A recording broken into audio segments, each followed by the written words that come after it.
नमस्कार, आप देख रहे हैं नई आवाज न्यूज चैनल। मैं हूं आपके साथ अंशु। खबरों का रुख करते हैं।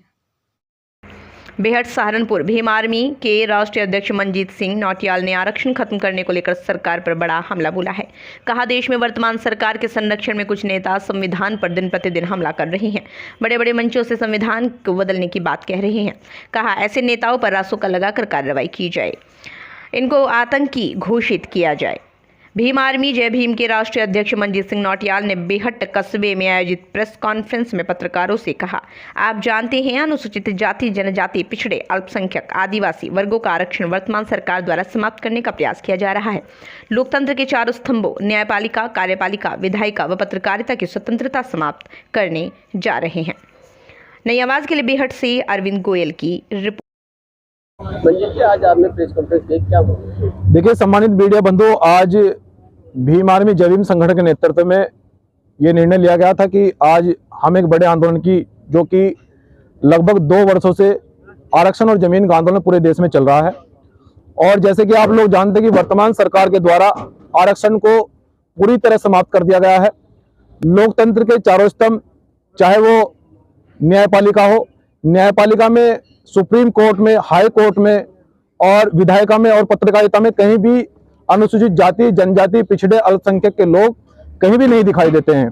तो हमारी सरकार से सर्वप्रथम तो ये मांग है कि न्यायपालिका में, सुप्रीम कोर्ट में और हाई कोर्ट में और जिला न्यायालयों में ये जो SC, ST, OBC और माइनॉरिटी की जो सीटें हैं उसको सरकार सार्वजनिक करे, और जो कार्यपालिका है उसकी भी सभी सीटों को सार्वजनिक किया जाए। क्योंकि SC, ST, OBC, माइनॉरिटी की सीटों पर आज भी जिस प्रकार से दलित मुस्लिमों का उत्पीड़न और उनका आरक्षण को जो दूसरे लोग आज हथियाकर उनको हथियार बनाकर इस्तेमाल कर रहे हैं, और जिस प्रकार से दलित मुस्लिम लोगों को आज बड़ी बेरहमी से जिस प्रकार से उनके साथ में उत्पीड़न किया जा रहा है, तो भीम आर्मी जय भीम संगठन के नेतृत्व में आज ये निर्णय लिया गया था कि आरक्षण और जमीन का जो आंदोलन हम लोग काफी वर्षों से चला रहे हैं, उसको हम लोग सर्वप्रथम, अब पहले तो ब्लॉक स्तर पर अब कार्यक्रम रहेंगे हमारे, उसके बाद में विधानसभा क्षेत्र स्तर पर रहेंगे, उसके बाद में हम जिला स्तर पर करेंगे, और उसके बाद में हम प्रदेश स्तर पर बड़े कार्यक्रम करेंगे, और उसके बाद में हम देश की सरकार को घेरने का काम करेंगे। क्योंकि आरक्षण जब तक हमें पूरा नहीं मिलेगा, जो लोग आरक्षण पर सवाल उठाते हैं,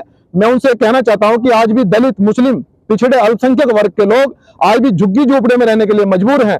और जिस प्रकार से चाहे मुस्लिम समाज के लोगों को जिस प्रकार से न्यायपालिका से ऊपर उठकर उनको गोले से उत्तर प्रदेश में भुना जा रहा है, ये हमारे लिए और संविधान के लिए बड़े दुर्भाग्य की बात है। इसलिए और शिक्षा के क्षेत्र में हम ये कहना चाहते हैं कि जितने भी विश्वविद्यालय और कॉलेज हैं उनमें SC, ST, OBC के विद्यार्थियों को कहीं भी स्कॉलरशिप बेस पर एडमिशन नहीं दिया जा रहा है, जबकि आर्टिकल 15 में हमारे फंडामेंटल राइट्स है। लेकिन हम सरकार से ये भी डिमांड करते हैं कि यदि स्कॉलरशिप बेस पर, जीरो बैलेंस पर जिस प्रकार से संविधान में हमें शिक्षा का अधिकार मिला है, दलितों को, पिछड़ों को, अल्पसंख्यक मुस्लिम समाज के लोगों को अगर उनको दोबारा से एडमिशन अगर सरकार शुरू नहीं करेगी तो हम सभी कॉलेज और यूनिवर्सिटियों में भी आंदोलन के लिए बाध्य होंगे। और उसके बाद में जिस प्रकार से अभी भाजपा के सत्ताधारी लोग, जो लोग बड़े बड़े मंचों से ये कह रहे हैं कि हम संविधान को बदल देंगे, हम संविधान को बदल देंगे, अब की बार 400 पार, मुझे लगता है कि लोकतंत्र कहीं नहीं बचा है। लोकतंत्र की हत्या हो चुकी है, और वो पहले से ही अपनी सरकार को जिस प्रकार से डिक्लेरेशन बता रहे हैं, तो ये लोकतंत्र की हत्या, संविधान कहीं भी सुरक्षित नहीं है। लेकिन हम ये कहना चाहते हैं कि जो लोग संविधान पर उंगलियां उठा रहे हैं, जो संविधान को खत्म करने की बात कर रहे हैं, हमारा सरकार से ये निवेदन है कि ऐसे लोगों की भारतीय नागरिकता खत्म करके उन पर कठोर कार्रवाई की जाए। अगर उन पर कठोर कार्रवाई नहीं की जाएगी तो देश में भीम आर्मी जय भीम संगठन बड़े आंदोलन के लिए बाध्य होगा।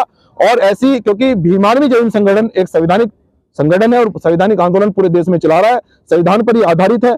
और भीम आर्मी जय भीम संगठन का प्रथम और अंतिम कर्तव्य संविधान की सुरक्षा है। इसलिए अगर संविधान को आंच आएगी, तो हम लोगों ने 2 अप्रैल को बड़ा इस देश के अंदर आंदोलन किया था और सरकार को झुकना पड़ा। तो मुझे ऐसा लगता है कि 2 अप्रैल जैसे आंदोलन की देश में आंदोलन की आवश्यकता ना पड़े। इसलिए संविधान की सुरक्षा के लिए भीम आर्मी जय भीम संगठन प्रतिबद्ध है।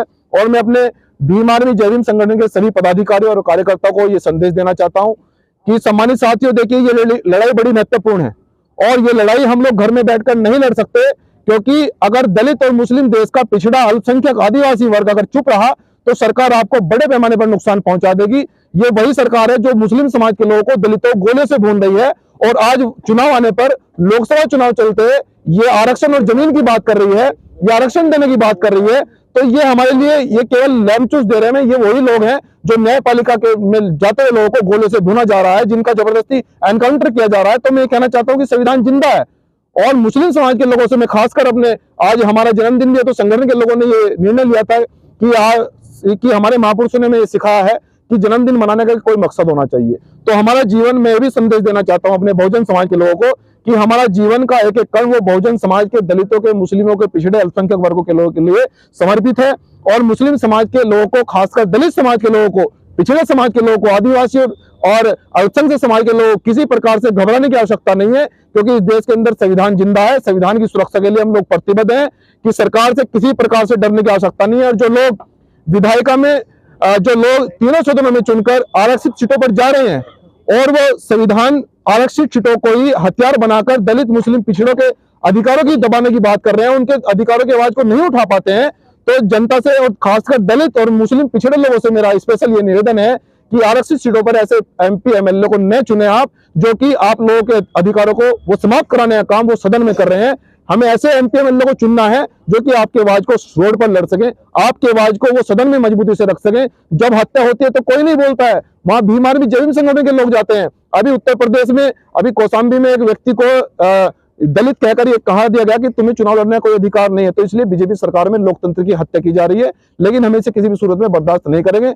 अंतिम सांस तक लड़ेंगे। आरक्षण जमीन की लड़ाई पूरे देश में अब बड़ी मजबूती से भीम आर्मी जय भीम संगठन के नेतृत्व में लड़ी जाएगी। अध्यक्ष जी, अभी आपने बताया कि संविधान सबके लिए, लेकिन संविधान को तो बेंच भी कह चुकी है कि खतरे में है। हाँ बिल्कुल, संविधान खतरे में है। देखिए, बहुजन समाज पार्टी भी एक ऐसी पार्टी है जो संविधान और कॉन्स्टिट्यूशन को मानती है। और आप लोगों ने ये भी देखा होगा कि जहां पर बहुजन समाज पार्टी कार्यक्रम लगते हैं, वहां पर संविधान की प्रतियां जो है ना वो जो है ना बिकती हैं, मतलब उनको रिटेल में बेचा जाता है। इसका मतलब ये है कि वहां संविधान के चाहने वाले लोग आते हैं, इसलिए वहां पर संविधान की प्रति को बेचा जाता है। लेकिन जिस प्रकार से मोदी जी के और योगी जी के संरक्षण में और उनकी गोद में बैठने वाले लोग संविधान को कह रहे हैं कि हम बदल देंगे, तो ये